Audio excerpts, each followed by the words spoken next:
There he There is. he is. What's up, Chris? How you doing, buddy? Doing well. How are you? Good. Where you headed? We're gonna run a few errands this morning. Oh, nice. Got the wife driving. Oh, sweet. Well, hello. Where's your superstar golfer at? He stayed at grandma's last night, so played a bunch of golf this weekend, so he's all tired out. Yeah, that's good. Probably good to be back. Are you playing at all? Not yet. I just been. This is my first day off since the golf course is reopened. So Yeah. I've been taking temperatures in the parking lot for the last week or so. They Wow. finally handed off the duties to the marshal today, so we're doing 10-minute tee times now at Coronado. So the pace of play is like 4 hours, so we don't even need marshals anymore. Oh, wow. Look at the new stuff. That's cool. What did it used to be? Yeah, the county's making us spread out the tee times, so Yeah. helps. And we just gotta. It's like we're just getting like the real golfers out there playing golf right now. There's no rental clubs. There's just guys that are been missing golf, and everyone's out there enjoying it. Yeah. Is it super busy? Yeah, we've been sold out. We're pretty much selling out from 6 in the morning till 5:30 at night. The last half an hour or so is kind of there's some tee times available, but the morning with the starter, he's selling out in like 45 minutes. Wow. So we give out tee times 2 days in advance. Start calling at 6 o'clock in the morning because there's no walk-up tee times either. So Yeah. everything's done over the phone now. Or you can book advanced tee times. Oh, wow. Okay. Nice. Well, that's crazy. When are we going to get golf instruction going? They're doing golf lessons in Los Angeles. Yeah, I heard Riverside is opening too. I don't know. You got to have some pull, don't you? What's that? I said you got to have some pull, don't you? Don't you like the mayor of Coronado? Uh, I I helped out a little bit with the golf carts last week, Did you? but getting the county to let people ride in golf carts. So maybe this week I'll work on golf lessons, Yeah. getting golf lessons opened up. But we got to get I this. mean, I think you got to help us all out. We can definitely do the right job. We can definitely do a good job of social distancing as far as 6 feet away, giving golf lessons. It's really not hard. I, Yeah, I tried on KOSI, but nobody changed anything. I heard phase three, so I don't know when is phase three. Are we even close to that? I don't think so. We're not even to phase two, right? Yeah, We're in phase two. I don't think so. Maybe we're in phase two. I don't know. I can't keep it up. All Um. right. Well, I got a couple questions. I got a couple questions for you. Okay. Shit. Let's. What age did you start golfing? I started golfing, believe it or not until I was 12 years old. 12. Nice. What'd you do It's before unheard that? of these days. Yeah. What were you doing before that? Baseball? Baseball, a lot of soccer. I played, this AAA select soccer as a kid. I did a lot of that up until I was about 12, 13 years old. So it's okay to play other sports. I agree. Couldn't agree more. What age did Ty start? He started pretty young. Yeah, so he started, he's 11. He started when he was about 7 years old. Yeah. But, he would come down once a month or so and just hit balls. And then all of a sudden, when he started playing, he kind of got into it. And, since he's been 7, he's been playing a lot of golf. Yeah. He's got an incredible golf swing. It's not bad. Did you build that?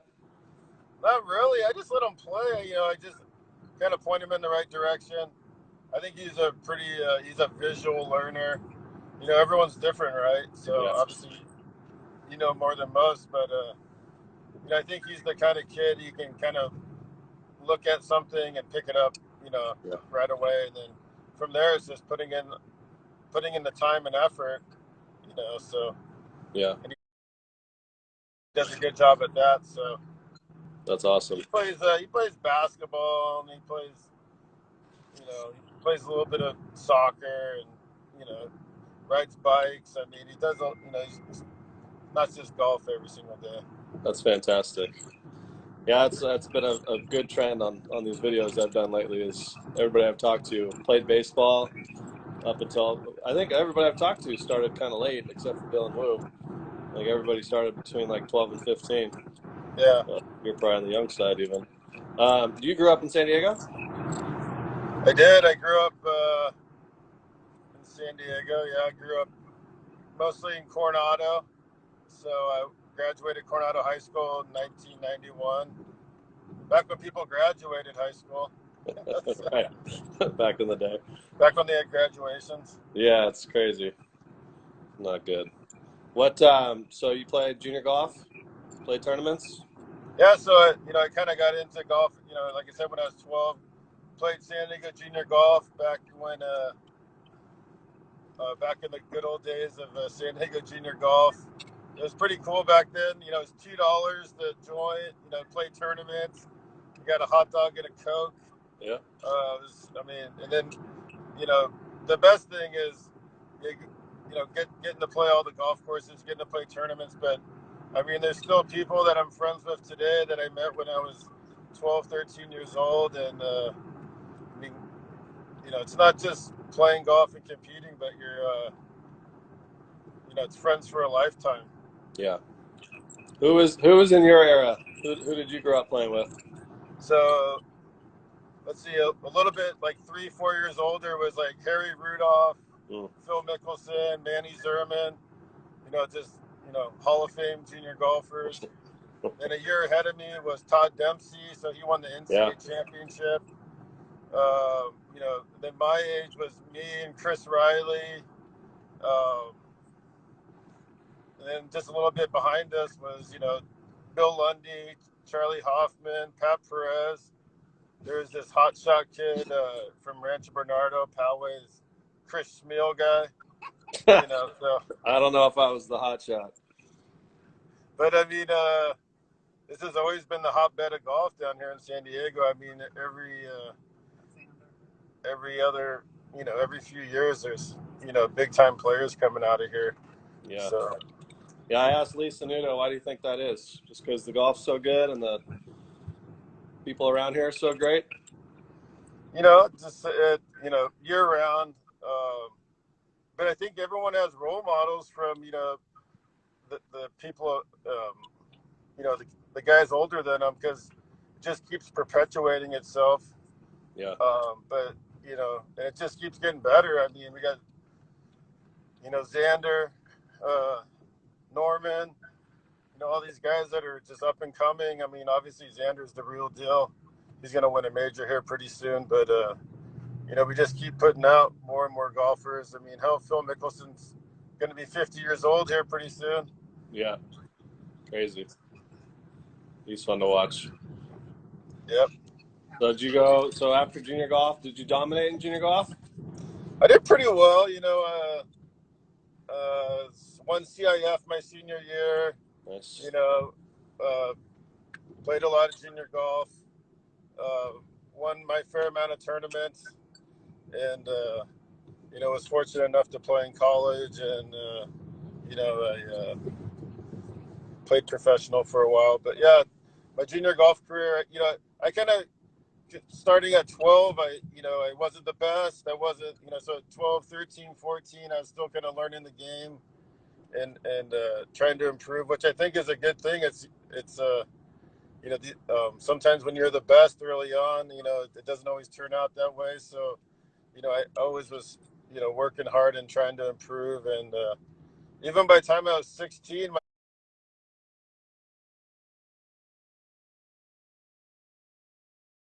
my brother is 14, used to beat me in tournaments. So, that wasn't much fun.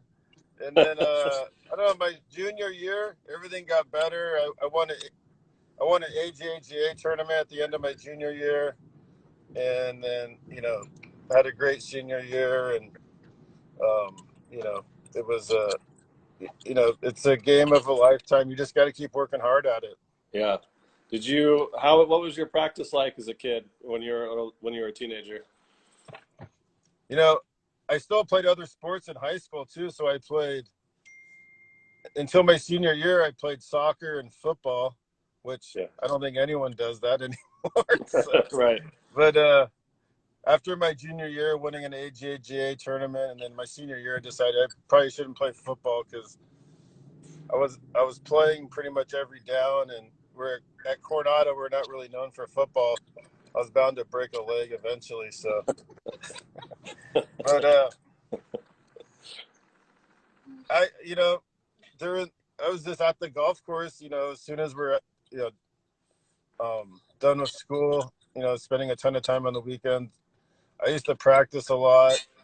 Um, you know, my grandfather, kind of taught me the game. So, my grandfather would watch over me, give me lessons, and just make sure I wasn't getting too out of whack. But Yeah. back then, things were pretty informal. A lot. You just play a lot of golf, practice a lot, spend a lot of time on the golf course, and it's always good to have a group of friends around.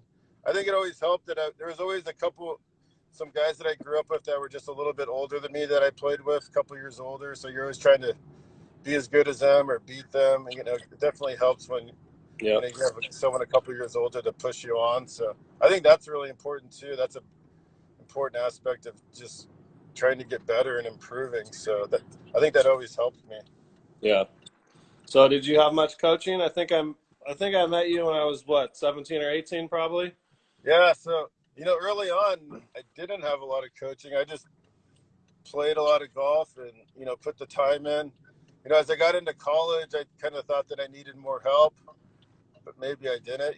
It kind of, sometimes it kind of gets you down a road that you're not ready to go down sometimes. Yeah. And, for good or bad, it is what it is. But it's working on your game and trying to make changes. I'd probably suggest you do that more earlier on than after you've established your golf swing and got into. I mean, things have changed. There's a lot.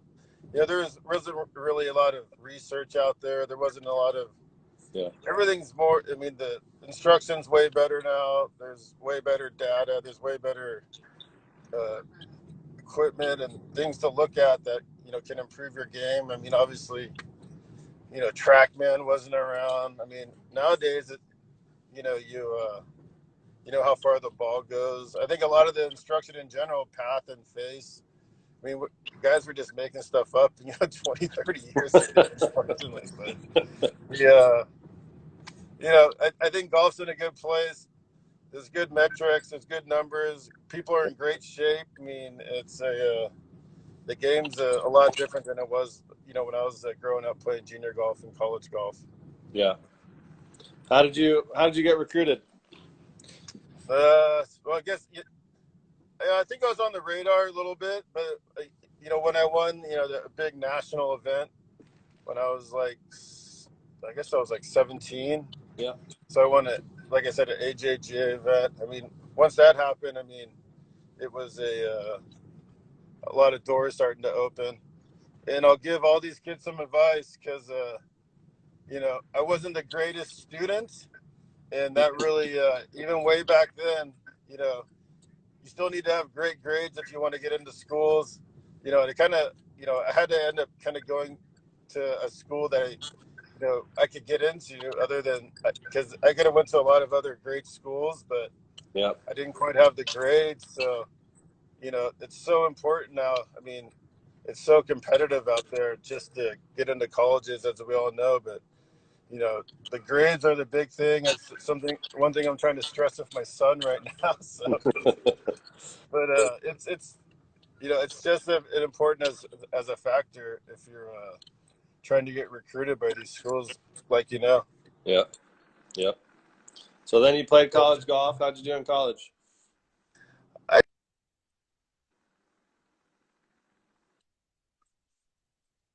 the phone now. Oh, nice. That's But it. I had a decent career.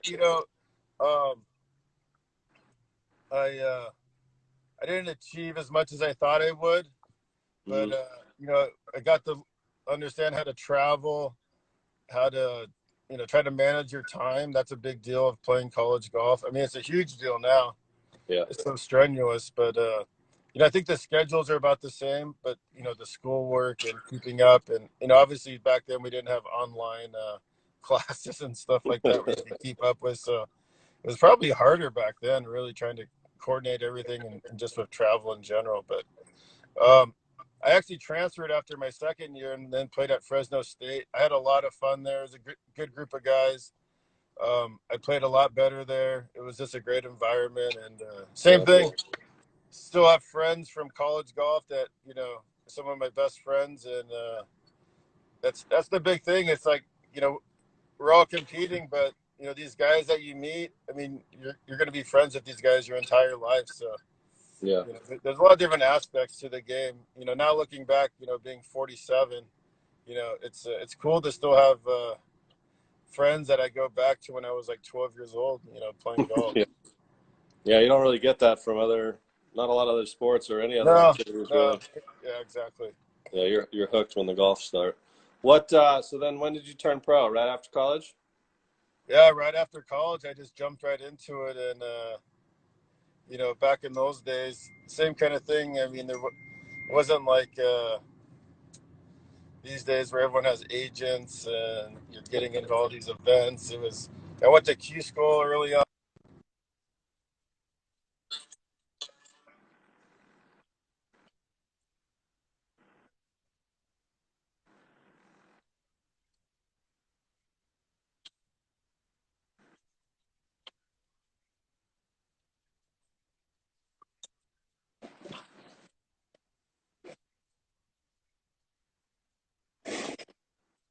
Faster these days, but Yeah. I played professionally for almost 20 years. I played about 12, 13 years on the Korn Ferry Tour now. Played many tours for a long time, and then, it's I enjoyed it all, but now I'm a club pro, and it's all the travel and everything. I don't really miss it anymore. So Yeah.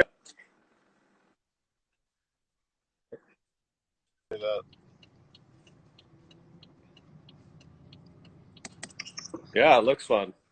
Do you still keep in touch with the guys on tour too that you played with? Yeah, a little bit. I mean, everyone's busy, kind of doing their own thing, but there's still guys that I keep in touch with. Last week we had Chris Riley came out and played Coronado last week.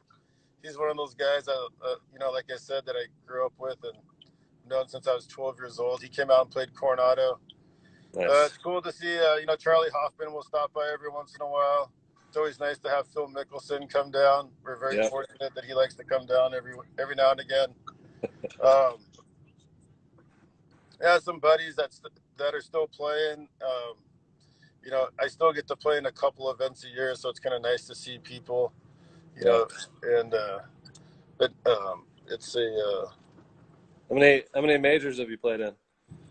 Let's see. I played in a couple PGAs, so played at Quail Hollow, and I played at Belle Reve in the PGA Championship. So you just played last year, right? Was it last year or the year before?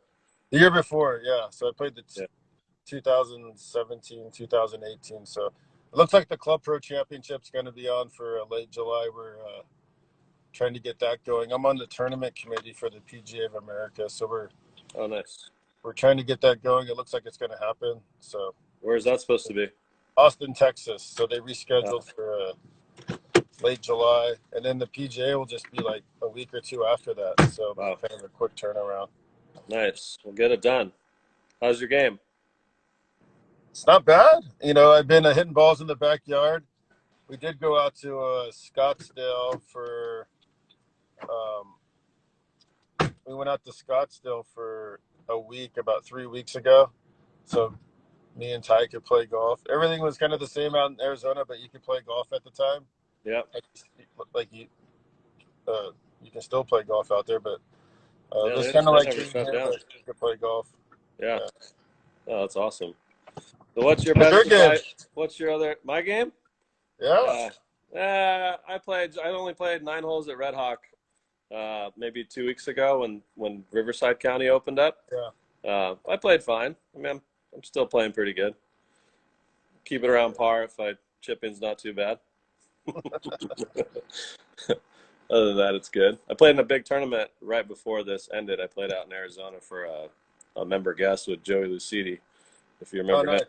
Yeah, we played. It was a practice round in 4 rounds. It was match play, 9-hole matches against 6 different teams.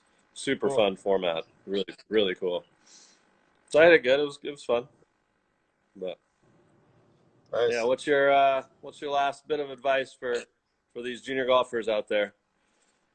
You gave some great nuggets already. I would say I would say